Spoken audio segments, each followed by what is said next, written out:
Alfred Nobel यांनी त्यांच्या एवढा मोठा राशी त्यांच्या निधनापूर्वी नोबेल फाउंडेशन मध्ये जमा केलेली आहे की याच्यातूनच हे पुरस्कार दिले जातात. पण असं चांगलं काम करण्याची इच्छा त्यांच्या मनामध्ये केव्हा आली माहिती का? ग्रेट पॉवर सोबत ग्रेट रिस्पॉन्सिबिलिटी येतात, तिथं त्यांच्याकडून चूक झाली. बघा, त्यांचे वडील स्फोटक बनवायचे. स्फोटक माहिती आहे आपल्याला? जर विहीर करायची असेल तर तिथं तोटे लावतात बघा, आणि तोट्यांचा स्फोट होतो, विहीर खणणं सोपं जातं. तिथं डायनामाइट वापरलं जातं. काय वापरतात? डायनामाइट. तर या डायनामाइटचा शोध यांनी लावलेला आहे, अल्फ्रेड नोबेल यांनी. बरं, शोध लावला त्यावेळेस एक लिक्विड वापरलं जायचं अगोदर, नायट्रोग्लिसरीन नावाचं. पण ते एका ठिकाणाहून दुसऱ्या ठिकाणी नेणं खूप घातक होतं. थोडं जरी त्या बाटलीला कशाचा जरी दणका धक्का बसला तर ती बाटली धडा मोठा स्फोट व्हायचा. या स्फोटामध्ये बऱ्याच वेळा लोक मरायचे. पण मग हे नायट्रोग्लिसरीन तर घेऊन जावं लागायचं एका ठिकाणाहून दुसऱ्या ठिकाणी, कारण रस्ते बांधकाम करायचंय. रस्त्याचं बांधकाम करताना टेकड्या फोडाव्या लागतात, डोंगर फोडावे लागतात, तळं घ्यायचंय, तुम्हाला विहीर करायची आहे. या कामांसाठी मोठ्या मोठ्या प्रमाणावर स्फोट करावे लागायचे. मग यांचा जो कारखाना होता, या कारखान्यामध्ये काय झालं, 2-3 वेळा स्फोट झाले. यांचे जर्मनीतले कारखाने बंद पडले. हे स्वतः स्टॉकहोम स्वीडनचे होते.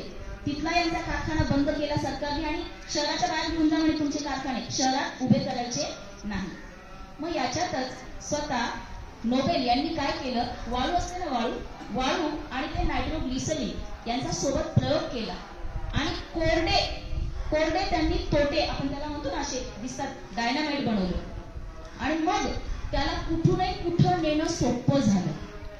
यांनी विचार काय केला, लोक याचा वापर कशासाठी करतील? विहिरी बनवणं, रस्ते बनवण्यासाठी उपयोग करतील.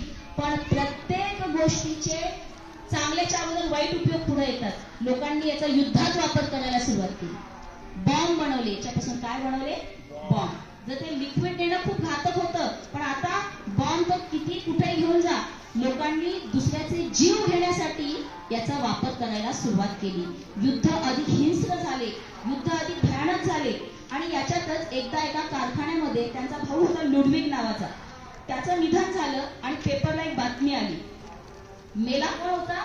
अल्फ्रेड यांचा भाऊ मेला आणि पेपरला बातमी आली, the merchant of death dies. बघा, the merchant of death is dead.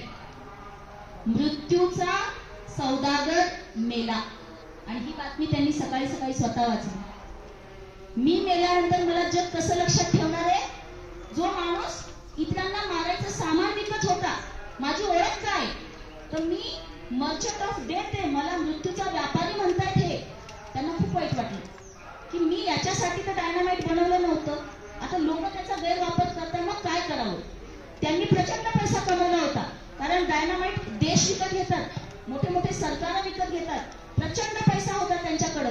त्यांनी याच्यातला जवळजवळ 70 ते 80% भाग स्वतःच्या पैशाचा नोबेल फाउंडेशन उभारण्यामध्ये तो खर्च केला. आणि तिथून 6 क्षेत्रांमध्ये नोबेल पारितोषिक घोषित व्हायला लागले, जे लोकांच्या हिताचं काम करतात. मग साहित्य, भौतिकशास्त्र, अर्थशास्त्र या सगळ्या 6 विषयांमध्ये, म्हणजे शांतता असेल, जगात शांतता प्रस्थापित करणं, याचे नोबेल पारितोषिक 10 डिसेंबरला घोषित होतात. त्या व्यक्तीला एक फार मोठी रक्कम दिली जाते आणि हे जे मेडल आहे, ज्याच्यावर त्यांचा फोटो आहे, हे मेडल नोबेल पारितोषिक म्हणून दिलं जातं. आणि त्यामुळं ते काय बनले? नोबेल पारितोषिकाचे जनक बनले. म्हणजे त्यांची ओळख काय तयार झाली नंतर? ज्यांच्या आठवणीत नोबेल पारितोषिक दिले जातात ते अल्फ्रेड नोबेल. जिवंतपणी आपल्या मरणानंतर लोक काय करतील हे बघितल्याने त्यांचे डोळे उघडले. असे होते हे कोण? Alfred Nobel.